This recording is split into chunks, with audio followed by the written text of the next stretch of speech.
Good morning students. आज अपने जो 10th क्लास का अध्याय नंबर 5 चल रहा था उसी के आगे देखो अध्याय नंबर 5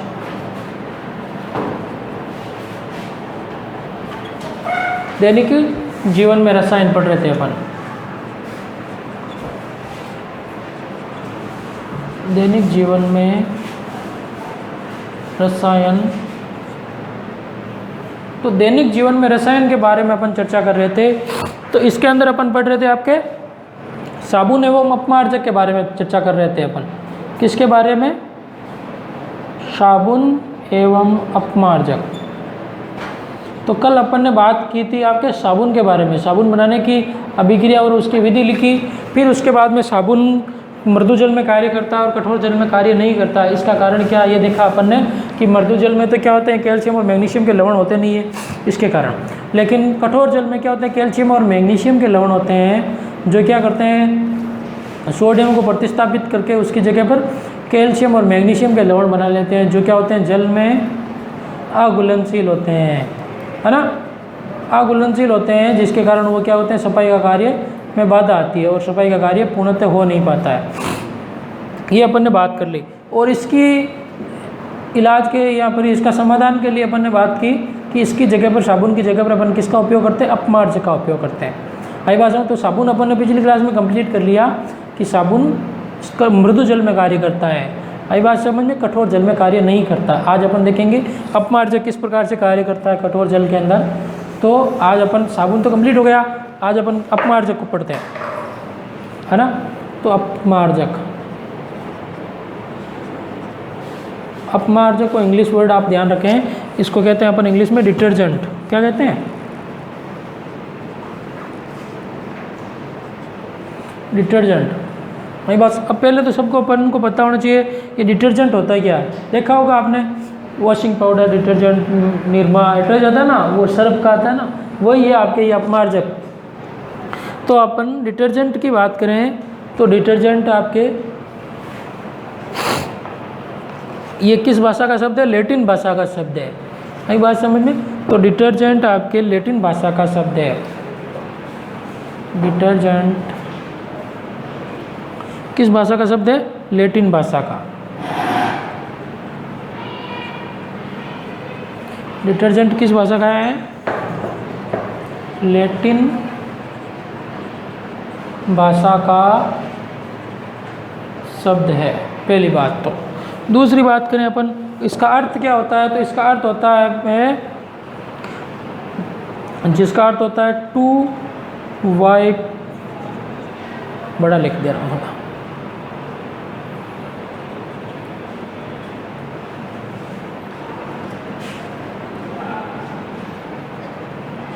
टू वाइप क्लीन, मतलब कि स्वच्छ,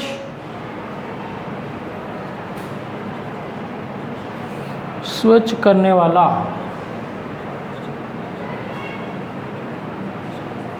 आगे बात समझ में, स्वच्छ करने वाला। तो अपमार्जक का कार्य क्या होता है? स्वच्छ करने का कार्य होता है। तो अपमार्जक क्या कार्य करेगा? आपके स्वच्छ करने का कार्य करता है। आगे बात समझ में।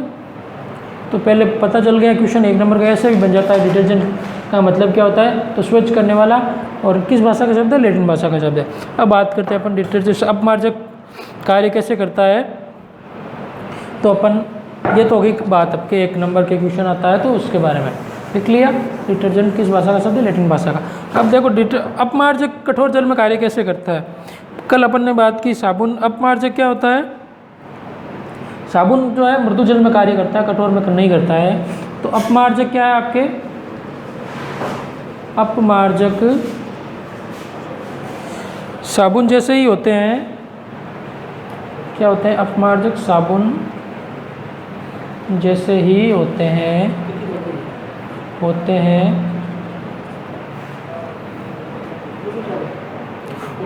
अपमार्जक साबुन जैसे ही होते हैं, परंतु कठोर एवं मृदु जल दोनों में कार्य करते हैं। क्या होते हैं?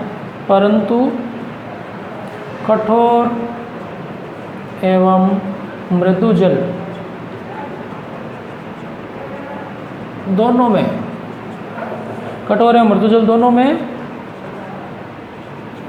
कार्य करते हैं। यही बात समझ। तो ये अपमार्जक क्या होते हैं, कठोर एवं मृदु जल दोनों में कार्य करते हैं। अब कैसे कार्य करते हैं देखो, इनकी सफाई का प्रयोग कैसे किया जाता है अपन। तो अपमार्जक बनाए कैसे जाते हैं देखो, अपमार्जक क्या होता है आपके,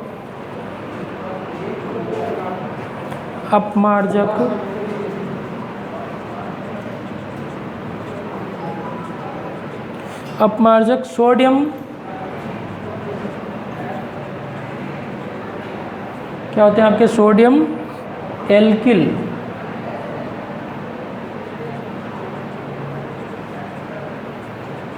कल अपन ने देखी साबुन बनाने के अंदर तो क्या होते हैं, उच्च स्तरीय कार्बन लेते हैं अपन, जिसके अंदर क्या होते हैं, उच्च वसीय कार्बन अम्ल लेते हैं, उसके साथ में अपन सोडियम हाइड्रोक्साइड के लवण लेते हैं, दोनों को गर्म करते हैं तो साबुन बनता है और ग्लिसरॉल बनता है। तो इसके अंदर अपमार्जक क्या होते हैं, सोडियम एल्किल सल्फेट होते हैं, सोडियम एल्किल सल्फेट, जिसका रासायनिक सूत्र अपन लिखें तो R, एल्किल के लिए अपन R लगाते हैं, सल्फेट आयन, इसके अलावा sodium ion SO3 plus NM। तो ये सोडियम एल्किल सल्फेट तथा इसके अलावा सोडियम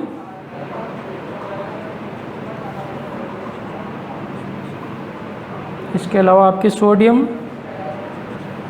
एल्किल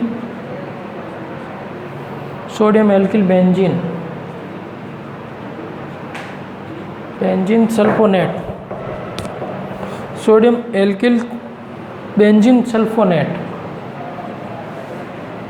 ये नाम याद रखने हैं आपको बस, सोडियम एल्किल बेंजीन सल्फोनेट, जिसके अंदर ये R एल्किल के लिए C6H5 बेंजीन, SO3 और सोडियम, ये सोडियम एल्किल बेंजीन सल्फोनेट का, ठीक है, बेंजीन सल्फोनेट होते हैं। आई बात समझ में। जैसे साबुन तो क्या होता है, सोडियम का लवण होता है, लेकिन अपमार्जक क्या होता है, सोडियम एल्किल सल्फेट तथा सोडियम एल्किल बेंजीन सल्फोनेट के लवण होते हैं। आई बात समझ में। इसके अलावा अनेकों प्रकार के अपमार्जक पाए जाते हैं। यहाँ इन अपमार्जकों में सोडियम और कैल्शियम मैग्नीशियम से प्रतिस्थापित होकर, अब इसके अंदर क्या होता है, जैसे अपन ने साबुन में देखा कि कठोर जल आते ही उसके अंदर कठोर जल में कौन से आयन होते हैं आपके, कैल्शियम आयन और मैग्नीशियम आयन। ये आयन क्या करते हैं, सोडियम को प्रतिस्थापित कर देते हैं। लेकिन अपमार्जक के अंदर ये जो है एल्किल सल्फेट और बेंजीन सल्फोनेट होता है, ये क्या करते हैं, उसके साथ में घुलकर सल्फोनेट बना लेते हैं। देखो अपमार्जकों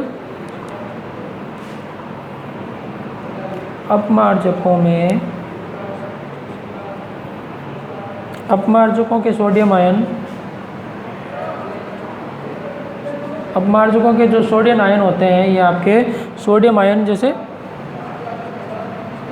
ये क्या करेगा, आपके अपमार्जकों का जो सोडियम आयन है, ये कैल्शियम या कौन सा आयन, कैल्शियम, जैसे कैल्शियम या मैग्नीशियम,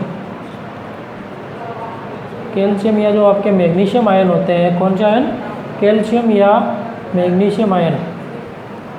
इन मैग्नीशियम आयनों से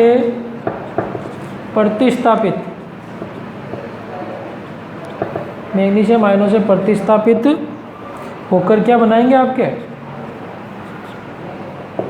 प्रतिस्थापित होकर कैल्शियम या मैग्नीशियम, कैल्शियम या मैग्नीशियम, कैल्शियम या मैग्नीशियम, कैल्शियम या मैग्नीशियम सल्फोनेट बना लेते हैं। क्या बना लेते हैं, कैल्शियम या मैग्नीशियम सल्फोनेट बनाते हैं।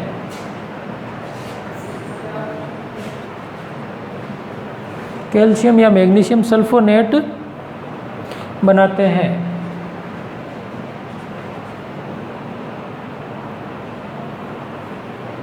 तो ये प्रतिस्थापित होकर ये सल्फोनेट लवण बना लेते हैं इसके साथ में। आई बात समझ में। और उसके अंदर क्या होता था, आपके जो सल्फोनेट की जगह पर क्या बन रहा था, आपके जो प्रतिस्थापित होकर लवण बना लेते हैं कैल्शियम और मैग्नीशियम।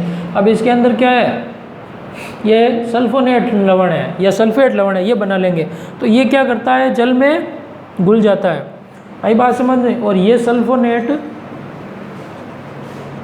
ये सल्फोनेट क्या होते हैं आपके, जल में घुलनशील है। आई बात समझ में? जल में ये सल्फोनेट जल में घुलनशील होते हैं, और घुलनशील होंगे तो जो गंदगी होगी उसको घुलकर साफ कर देंगे। अगर जल में घुलेगा ही नहीं तो सफाई नहीं होगी। आई बात समझ में? तो घुलनशील होंगे तो वो साफ सफाई की क्रिया में बाधा नहीं आएगी। आई बात समझ में? अतः क्या होंगे ये साबुन की तरह, साबुन की तरह अवक्षेपित, साबुन की तरह अवक्षेपित नहीं होते हैं, नहीं होते हैं तथा सफाई की क्रिया में, सफाई की क्रिया में बाधा नहीं आती है, सफाई की क्रिया में बाधा नहीं आती है। तो ये बात मैं कहना चाहता हूँ अपमार्जक किस प्रकार से कार्य करता है। अपमार्जक में क्या होते हैं, ये समूह होता है एल्किल सल्फेट तथा बेंजीन सल्फोनेट। ये क्या करेंगे, जो कठोर जल में कैल्शियम और मैग्नीशियम के लवण होते हैं उनसे प्रतिस्थापित होकर क्या बना लेंगे, कैल्शियम और मैग्नीशियम सल्फोनेट बना लेंगे। और ये सल्फोनेट क्या होते हैं आपके जल में घुलनशील है। अगर जल में घुलेंगे तो सफाई की क्रिया में कोई बाधा ही नहीं आएगी। और जो तो साबुन के अंदर था वो जल में घुलते नहीं थे लवण, और घुलेंगे नहीं तो सफाई की क्रिया नहीं होगी। इस प्रकार से अपन ने बात की। आई बात समझ में? तो इस प्रकार से अब इसके अपमार्जक क्या होते हैं, थोड़े हानिकारक भी होते हैं। क्या है अपमार्जक, जो यह क्या जल में घुलनशील नहीं होते हैं तो इसके अंदर जल प्रदूषण की समस्या उत्पन्न हो जाती है। आई बात समझ? जल प्रदूषण की समस्या कैसे कि अगर ये घुलेंगे नहीं तो इनका जीवाणु क्या करेंगे, अपघटन नहीं कर पाएंगे, और अपघटन की क्रिया नहीं होगी तो क्या हो जाएंगे जीवाणु के द्वारा, तो वो अपने अंदर हानिकारक प्रभाव डालेंगे। लेकिन आजकल ऐसे अपमार्जक बन रहे हैं जो इतने हैवी नहीं होते हैं और उनका जीवाणु आसानी से अपघटन कर सकते हैं। तो इस प्रकार से अपमार्जक, तो क्वेश्चन आता है कि साबुन, अपमार्जक साबुन से श्रेष्ठ क्यों है, क्योंकि ये सल्फोनेट आयन बनाते हैं। ये अपन को ये पैराग्राफ लिखना है पूरा। और अपमार्जक कठोर जल में कार्य करते हैं, मृदु जल में भी कार्य करते हैं, क्यों करते हैं, तो भी यही। इसके अलावा ऐसे पूछते हैं कि साबुन कठोर जल में कार्य क्यों नहीं करता है, तो अपन ने कल बात की कि कठोर जल के अंदर कैल्शियम और मैग्नीशियम लवण होते हैं जो जल में घुलने नहीं देते, प्रतिस्थापित हो जाते हैं इस प्रकार से। तो ये अब इसके बाद में अपन को पढ़ना है, आजकल क्या करते हैं लंबी श्रृंखला वाला हाइड्रोकार्बन लेते हैं, और इस अपमार्जकों की गुणवत्ता बढ़ाने के लिए अपन क्या ले सकते हैं, इसमें अकार्बनिक फॉस्फेट, सोडियम परऑक्सीबोरेट तथा प्रतिदीप्त यौगिक भी मिलाए जाते हैं, जो क्या करते हैं सफाई की कार्य में आपके आसानी रहती है। आई बात समझ में? तो अपमार्जक के द्वारा मैंने अभी बताया कि जल प्रदूषण के द्वारा आपको नुकसान पहुंचने की भी बातें होती है। तो इसके लिए आजकल क्या करते हैं, लंबी एवं कम शाखित श्रृंखला वाले क्या ले लेते हैं अपन, अपमार्जक या सल्फेट लवण लेते हैं, बेंजीन सल्फोनेट लेते हैं, जो आपके लिए हानिकारक नहीं होते हैं। अगली बात समझ में? दूसरी बात कि इसकी अपमार्जक की एक लाइन और लिख लो, अपमार्जक की गुणवत्ता बढ़ाने के लिए वर्तमान में, एक पैराग्राफ छोड़ के अगली लाइन में लिखना है ना, वर्तमान में अपमार्जकों की क्षमता व गुणवत्ता, क्वालिटी एंड कैपेबिलिटी, गुणवत्ता बढ़ाने के लिए क्या करते हैं अपन, गुणवत्ता बढ़ाने के लिए क्या डालते हैं उसके अंदर, गुणवत्ता बढ़ाने के लिए अकार्बनिक फॉस्फेट,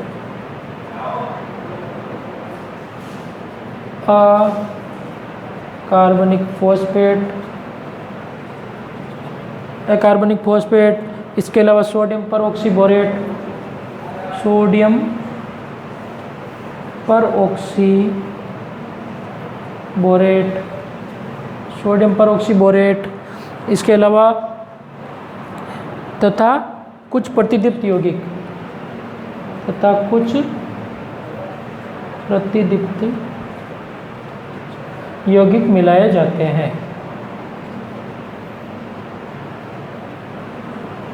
आगे बात समझ में? तो गुणवत्ता बढ़ाने के लिए ये भी आ जाता है, अपमार्जक की गुणवत्ता बढ़ाने के लिए क्या मिलाया जाता है, तो अकार्बनिक फॉस्फेट, सोडियम परऑक्सीबोरेट तथा कुछ प्रतिदीप्त यौगिक मिलाए जाते हैं, जिसकी उसकी गुणवत्ता बढ़ जाती है। तो ये तो हो गई अपने अपमार्जक की बात है। अपमार्जक के अलावा एक और छोटा सा टॉपिक बचा है कि साबुन या फिर जो ये अपमार्जक होते हैं सफाई की क्रिया कैसे करते हैं।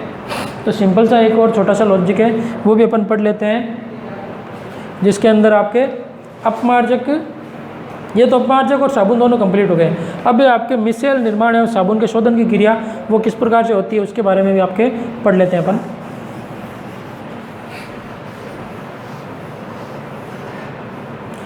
ठीक है, तो ये साबुन और अपमार्जक तो कंप्लीट हो गया, किस प्रकार से कार्य करते हैं, इनकी प्रक्रिया क्या होती है। अब ये सफाई की क्रिया कैसे करते हैं इसके बारे में देखो, आपको सिंपल सा छोटा सा टॉपिक है, उसके बाद में आपके चैप्टर कंप्लीट हो जाता है। देखो कि आपके अगली हेडिंग है छोटा सा, मिसेल निर्माण एवं साबुन से शोधन क्रिया। क्या है? मिसेल निर्माण एवं साबुन से शोधन क्रिया। शोधन का मतलब साबुन से सफाई की क्रिया कैसे होती है, और ये मिसेल क्या होता है, मिसेल निर्माण कैसे होता है। यही बात समझ में।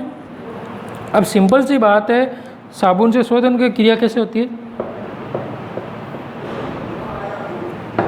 मिसेल क्या होता है। अब देखो बात करें अपन, छोटी सी बात है कि अपन ने देखा कि साबुन इस प्रकार से कार्य करता है, अपमार्जक इस प्रकार से बनता है और वो प्रतिस्थापित हो जाते हैं।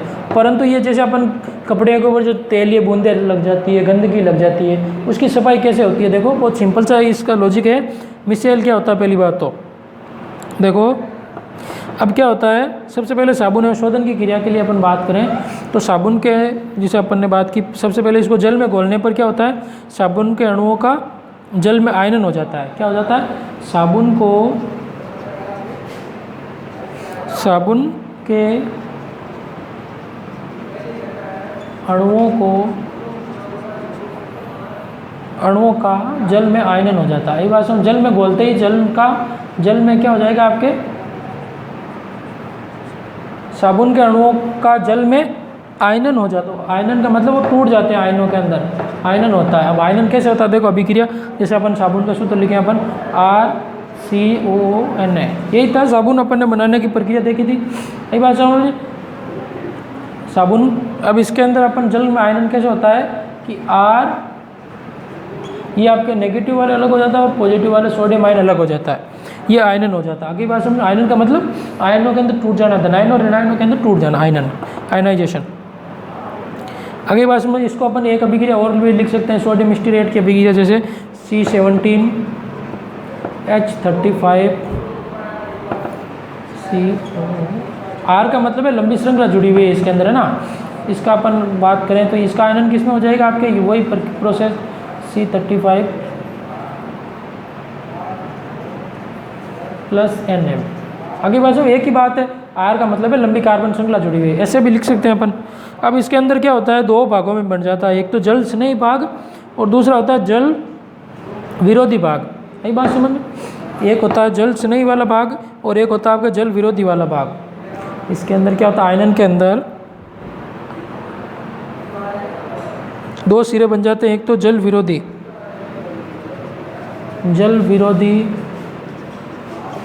शिरा और दूसरा बात जल विरोधी शिरा होता है आपके हाइड्रोकार्बन वाला, हाइड्रोकार्बन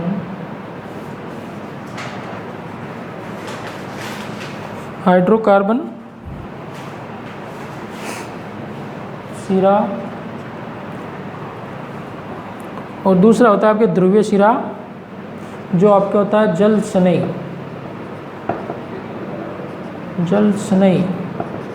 नाम से पता चल रहा है जल स्नेही का, और जल विरोधी जो जल में घुलता नहीं है, जो जल विरोधी जल स्नेही जो आपके जल के अंदर आसानी से घुल जाता है, वो होता है आपके ध्रुवीय शिरा। आगे बात समझ। अब देखो ध्रुवीय शिरा और जल स्नेही शिरा कौन सा होता है, जैसे इसका मतलब है अपन बात करें C17 लिया हुआ अपन ने, इसके अंदर 17 कार्बन वाली मतलब श्रृंखला जोड़ते हैं इसके अंदर। देखो एक ये जो जहाँ पर जॉइंट है ना वहाँ पर कार्बन है 2 3 4 5 6 7 8 9 10 12 13 14 15 16 17। आई बात समझ में, 1 2 3 4 5 6 7 8 9 10 12 13 14 15 16 और 17 कार्बन। आई बात 17 कार्बन वाले सिरा जोड़ लेते हैं अपन, जो अपन ने अभी देखा।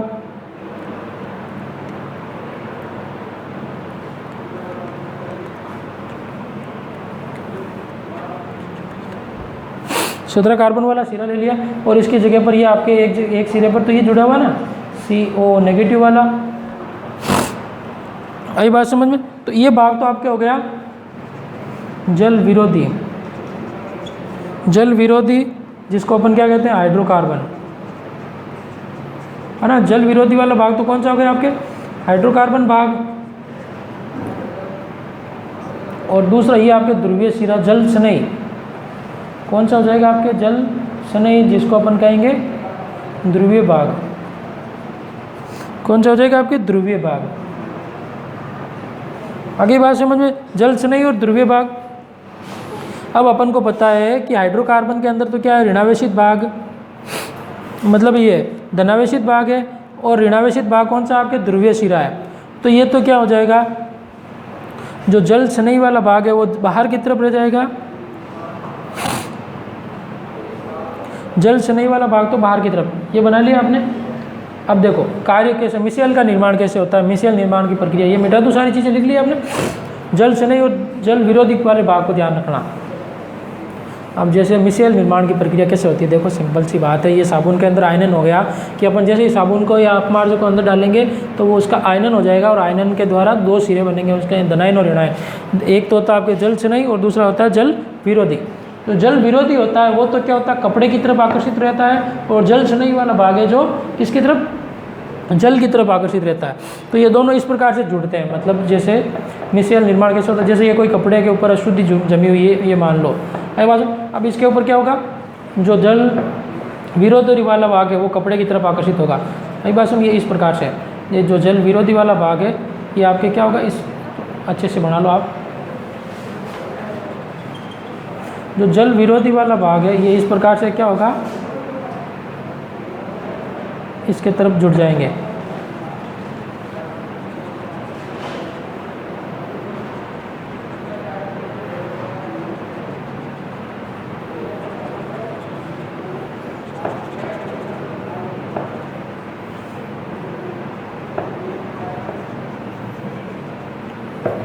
जो जल विरोधी वाला भाग है वो तो ये अंदर की तरफ है आपके, आई बात समझ। और जल स्नेही वाला भाग है वो क्या है आपके बाहर की तरफ है, तो उस कपड़े को ये इस प्रकार से घेर लेता है।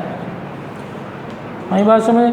जल स्नेही और जल विरोधी वाला भाग, तो ये अंदर वाला भाग तो क्या होगा आपके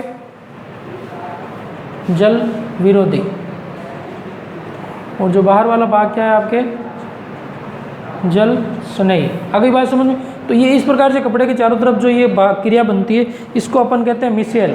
आई बात, ये किसकी संरचना बन रही है आपके मिसेल की संरचना है। अब ये कार्य कैसे करता है देखो मैं आपको बता रहा हूँ। ये मिसेल निर्माण होता है, ये किसकी संरचना है मिसेल की संरचना है। अंदर वाला भाग तो जल विरोधी हाइड्रोकार्बन सिरा, और बाहर वाला ये तो आपका हो गया ध्रुवीय भाग, और ये आपके हाइड्रोकार्बन भाग।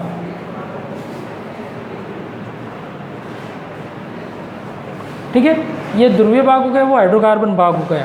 अब ये कैसे कार्य करता है देखो, सिंपल सी संरचना है इसके अंदर।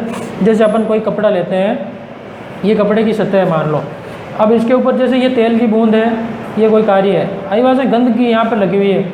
अपन एग्जाम्पल की बात करें तो ये मैंने आपके और वापस दें, ये कपड़े की सतह ली, इसके ऊपर ये आपके क्या है ये गंदगी की बूंद है। अब ये इसको अपन जैसे पानी के अंदर भिगो दिया अपन ने, पानी में भिगोने के बाद में कैसे कार्य करेगा कि जो आपके चिकनाई वाली बूंद है, ये क्या है चिकनाई की बूंद है, लिख देता हूँ मैं आपके चिकनाई की बूंद है।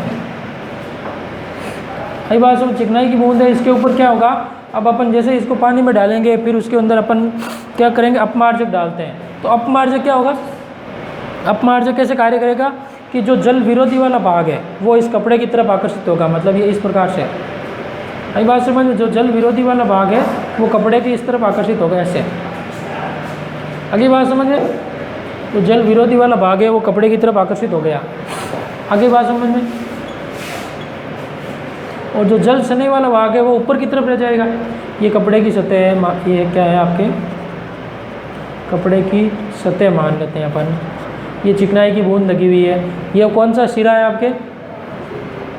जल विरोधी। और ये आपके जल स्नेही। अब जैसे ये जल के अंदर ये घुलेगा और ये आपके हाइड्रोकार्बन वाला भाग है, और ये जल स्नेही वाला भाग क्या करेगा? इसको अपनी तरफ आकर्षित करेगा, अपनी तरफ खींचेगा। जल घुलने के बाद में क्या करेगा? ये अपनी तरफ खींचेंगे इसको जल की तरफ। तो जैसे ही खींचेंगे तो ये चिकनाई की बूंद हाइड्रोकार्बन वाला पकड़ लेगा इसको, और वो खींचेंगे तो ये चिकनाई की बूंद को साथ में लेकर निकल जाएगा बाहर। तो इस प्रकार से इस कपड़े से ये जो चिकनाई की बूंद थी वो बाहर निकल जाएगी, और इस प्रकार से क्रिया क्या हो जाएगी? आपके कपड़े के साबुन के द्वारा सफाई की क्रिया हो जाएगी। क्या हो जाएगी? ये आपके साबुन से सफाई की क्रिया। तो समझ में आई आपको साबुन से सफाई की क्रिया कैसे होती है? सबसे पहले तो साबुन और अपमार्जक को पढ़ा, फिर अपन ने देखा कि मिसेल कैसे होता है। साबुन के अंदर दो प्रकार से कार्य होता है, दो भाग होते हैं जल के आयनन के बाद में, एक तो धनायन और एक ऋणायन। तो धनायन वाला भाग तो या फिर ऋणायन वाला भाग तो कौन सा होता है आपके? जो आपके इसके अंदर जल विरोधी वाला भाग है वो हाइड्रोकार्बन चिकनाई की तरफ आकर्षित हो जाता है। हाइड्रोकार्बन वाला भाग जल विरोधी मतलब हाइड्रोकार्बन, तो अपन इसके अंदर लिख सकते हैं हाइड्रोकार्बन वाला भाग चिकनाई की तरफ, और ध्रुवीय सिरा है जो जल की तरफ होता है। आई बात समझ में? वो ध्रुवीय सिरा जल में घुल जाता है, हाइड्रोकार्बन वाला भाग किसके अंदर? कपड़े की चिकनाई की तरफ जाता है। और जैसे ही वो कपड़े की चिकनाई के अंदर हाइड्रोकार्बन वाला कस के पकड़ लेता है और जल में ध्रुवीय भाग उसको अपनी तरफ आकर्षित करता है, तो वो चिकनाई की बूंद को अपने साथ में लेकर चला जाता है। तो इस प्रकार से कपड़े के अंदर सफाई की क्रिया होती है और वो गंदगी हट जाती है। आगे बात समझ। और ये प्रक्रिया क्या कहलाती है? साबुन से शोधन की क्रिया कहलाती है। सिंपल सी बात है, दो सिरे याद रख लेना आपको, हाइड्रोकार्बन और ध्रुवीय सिरा। हाइड्रोकार्बन जल विरोधी होता है और ध्रुवीय सिरा जल स्नेही होता है। तो इसी के साथ में ये आपके चैप्टर नंबर 5 कंप्लीट हो जाता है, दैनिक जीवन में रसायन, जिसके अंदर अपन ने विभिन्न प्रकार के रसायनों के बारे में पढ़ा। फिर उसके बाद में अपन ने आपके पीएच स्केल के बारे में देखा, अम्ल और क्षार की प्रक्रियाएँ देखा, अम्ल और क्षार की अभिक्रियाएँ देखी, उनके लवण की अभिक्रियाएँ बनाने की, धातुओं के साथ में अधातुओं के बारे में अभिक्रिया देखी, कंपाउंड के बारे में देखा, निर्माण उनके उपयोग के बारे में। फिर उसके बाद में साबुन अपमार्जक बनाने की अभिक्रिया। आज अपन ने मिसेल निर्माण और साबुन की शोधन की प्रक्रिया देखी कि मिसेल कैसे बनता है। दो सिरे होते हैं, एक तो जल स्नेही और दूसरा जल विरोधी, और कपड़े से सफाई की क्रिया किस प्रकार से होती है वो पूरा प्रोसेस अपन ने देख लिया। तो आज की क्लास के अंदर आपके चैप्टर नंबर 5 दैनिक जीवन में रसायन, chemistry in everyday life complete हो जाता है। कोई समस्या हो तो आप ग्रुप में मैसेज कर दें। ठीक है, ओके, गुड लक, धन्यवाद।